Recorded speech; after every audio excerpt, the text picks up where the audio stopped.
My name is Jason Ohotto, Jason-Ohotto. I have the honor and privilege of serving the Minneapolis Park and Recreation Board as its police chief. I've worked for the Park Police Department for more than 25 years, and in the last 10 years I've been the Park Police Chief. I'm joined today by Superintendent Al Bangura. Superintendent Bangura is the Chief Executive Officer for the Minneapolis Park and Recreation Board. Last night, at about 11:52 p.m., a Park Police officer encountered an unoccupied vehicle illegally parked and blocking the boat ramp access at Lake Harriet.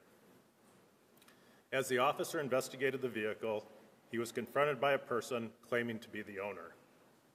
The person was uncooperative with the officer and attempted to access the vehicle.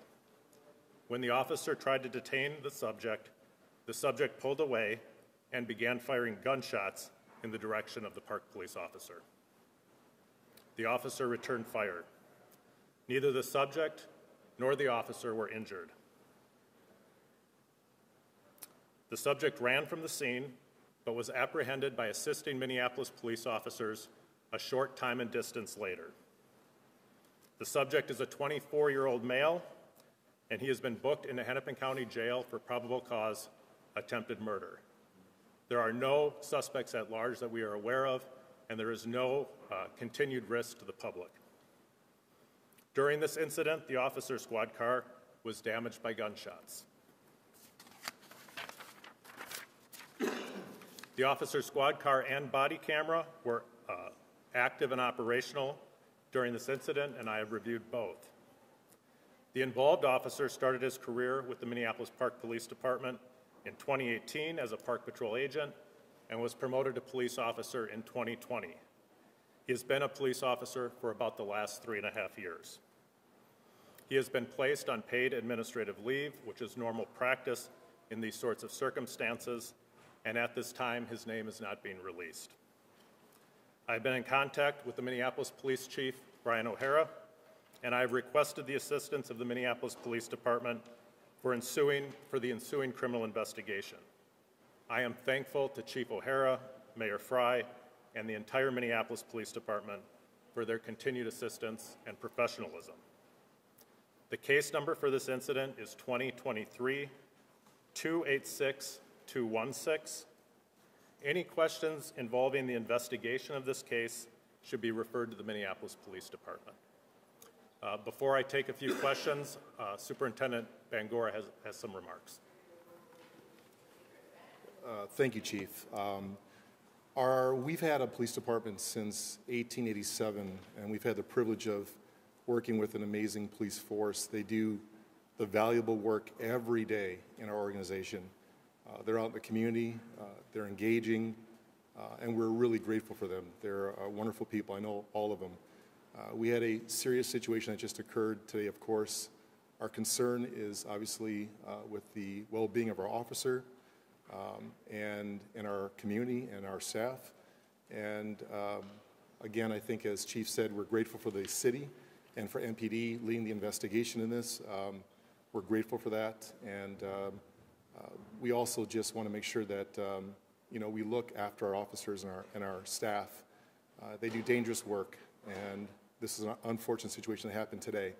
And we obviously care deeply about our officers and our staff. So that's all I wanted just to share. And if we can open up for questions, Chief and myself are here to answer your questions. When was the last time that a park police officer was involved in kind of a back-and-forth situation? It seems rare. It is extremely rare. The incident that comes to mind occurred in 2012, where we had 2 park officers who were stabbed along Minnehaha Creek, and one of those involved officers shot the subject.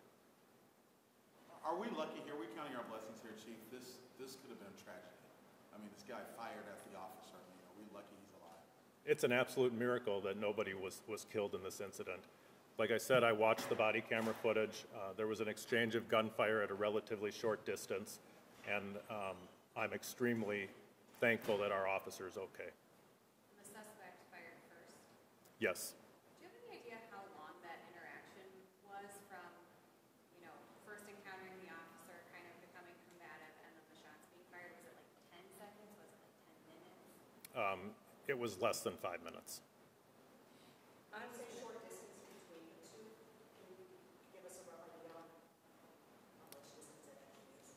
So I don't want to speculate. It was a distance of less than 30 feet. How many shots did the suspect fire? I don't have the information for the number of shots yet.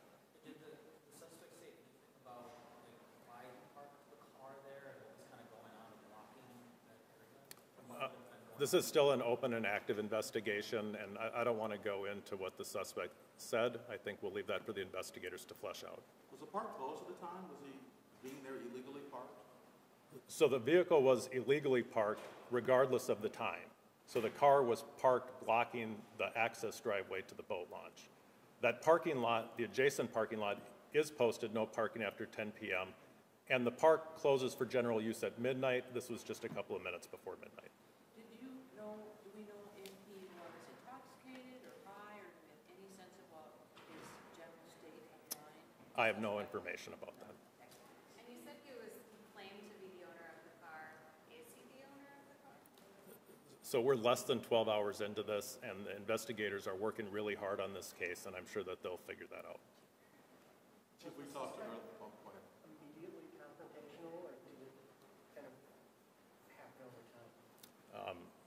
It didn't happen over time. This encounter was a short duration, and I think it's noteworthy that the officer was inspecting an unoccupied vehicle when he was approached by the subject and confronted by the subject.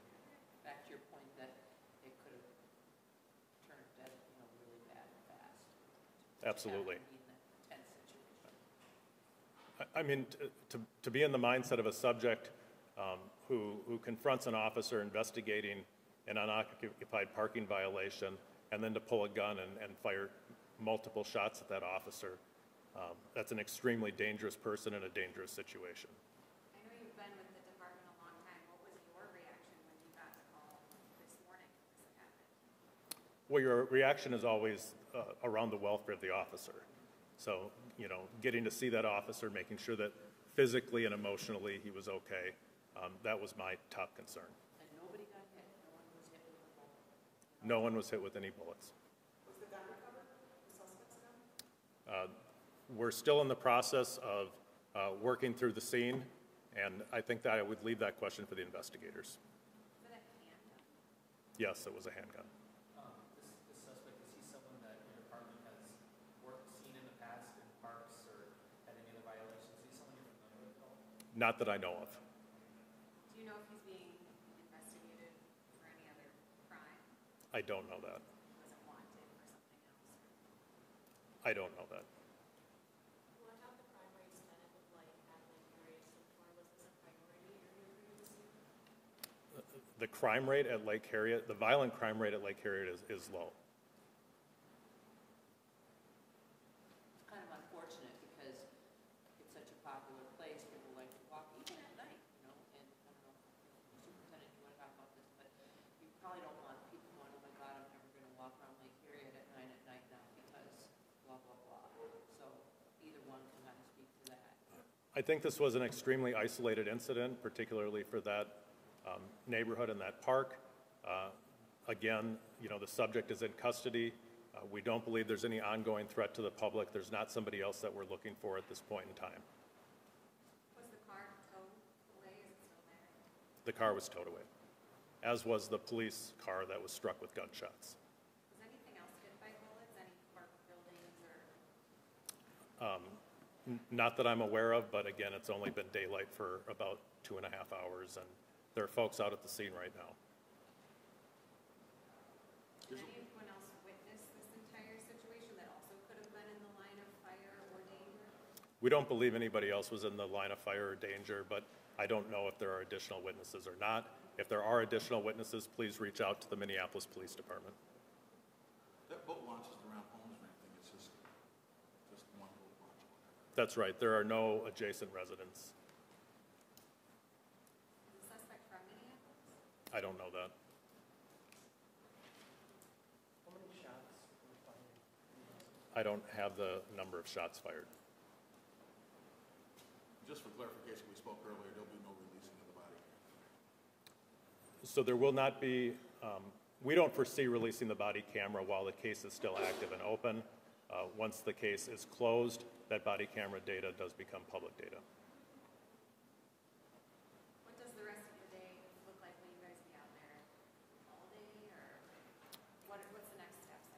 So at this point, the investigation has been turned over to the Minneapolis Police Department. The investigators from MPD are handling what's going on at the scene right now, and I can't speak to how long they'll be there.